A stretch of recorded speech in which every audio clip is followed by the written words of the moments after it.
Hello guys, welcome back to our channel. Good morning friends, প্রতিদিনের গল্পে সবাইকে স্বাগত জানাই। আশা করি আপনারা যে যেখানেই আছেন না কেন ঈশ্বরের কৃপায় সবাই সুস্থ আছেন এবং ভালো আছেন। আমরাও সবাই খুব ভালো আছি এবং বিশেষ করে আমি আজকে তো খুব ভালো আছি, কেননা আজকে আমাকে রান্না করতে হবে না। আমার শাশুড়ি মা আমাকে রান্না করে খাওয়াবে রকমারি মাছ। তো সেই মতো আমার শ্বশুরমশাই বিলে জাল পেতেছিল, তো সেই জালে বেশ কিছু রকমের মাছ উঠে এসেছে। তো সেই মাছগুলো আজকে রান্না হবে, তারপরে খাওয়া দাওয়া হবে। তো সকালবেলায় আমি প্রথমে দুধ চা বসিয়ে দিয়েছি, চাটা খাবো, তারপরে একটু মাকে গুছিয়ে দেব, মা রান্না করবে।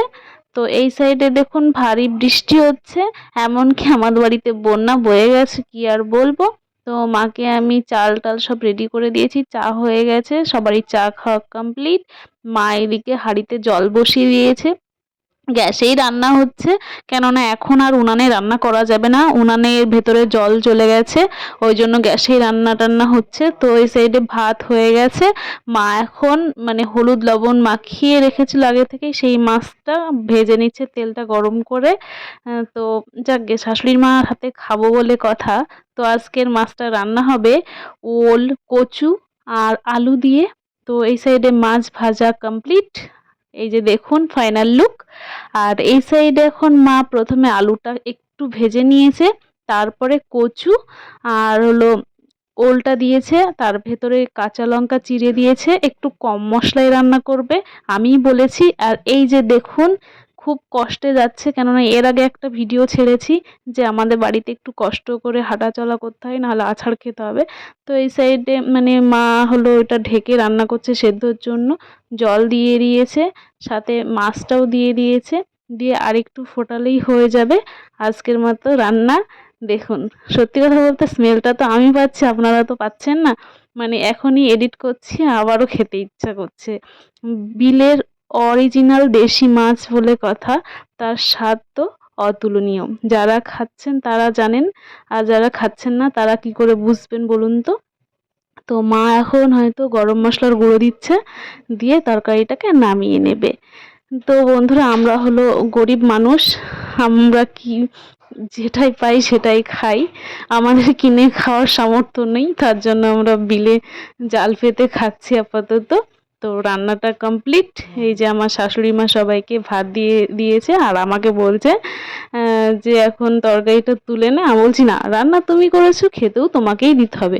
যাকে সত্যি কথা বলতে আমি আর আমার শাশুড়ি সবসময় খুনসুটির মধ্যেই থাকি, আর আমি এটাই পছন্দ করি। আর আমি আমার শাশুড়ি মাকে নিজের মেয়ের মতো করে শাসন করে খাওয়া দাওয়া করাই। আমি বাড়িতে থাকলে উনি খাওয়া দাওয়া করে, আর না হলে সেরকমভাবে খাওয়া দাওয়া করেও না। আর ওনাকে বুকে খাওয়ানোর মতো মানুষও থাকে না, সত্যি কথা বলতে। আর এইগুলো দেখে কিছু কিছু মানুষের ভালোও লাগে না, না লাগারই কথা, কেউ কারোর ভালো সহ্য করতে পারে না। আমি আর আমার শাশুড়ি মা পরনিন্দার মধ্যে একদম যাই না, এই জন্য অনেকের হয়তো ভালো লাগে না।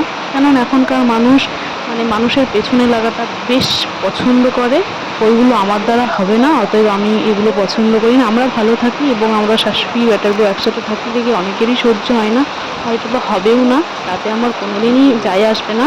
আর এই সাইডে রীতিমতো বৃষ্টি পড়ছে বন্ধুরা, দেখুন আমার আর বলার অপেক্ষায় কিছু থাকছে না, এত পরিমাণে বৃষ্টি, মানে বাড়ির সামনে তো পুরো সাদা হয়ে গেছে।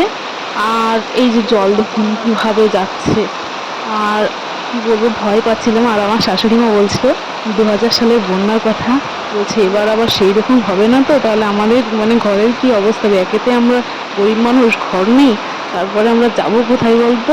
মানে এই নিয়ে একটু মানে আমরা বলা বলি করছিলাম। তো যাকে কি আর করবো, ওই যে ঘরের মধ্যে চলে এসেছি, গরিব মানুষ, ঘর নেই, কি করব। জল থাকলে তার মধ্যেই থাকতো। বিকালে একটু গেলাম একটু মৎস্য খেতে, আমাদের বাজারে নামযোগ হয়েছিল, তো সেখানে আমি, আমার বড়মশাই আরও সবাই মিলে একসাথে আমরা মৎস্য খেতে গেছিলাম। তো এখানে মৎস্যটা বেশ খেতে ভালোই ছিল, টেস্টি হয়েছিল মৎস্যটা। তো খেয়ে দিয়ে বাড়ি চলে এসেছি। হ্যাঁ, এসে তারপরে একটু কাজ ছিল আমার।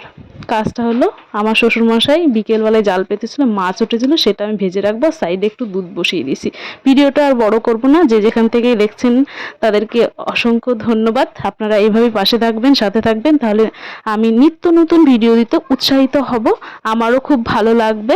আপনাদের একটা কমেন্ট আর একটা লাইক আমাকে অনেক দূর এগিয়ে নিয়ে যেতে পারে।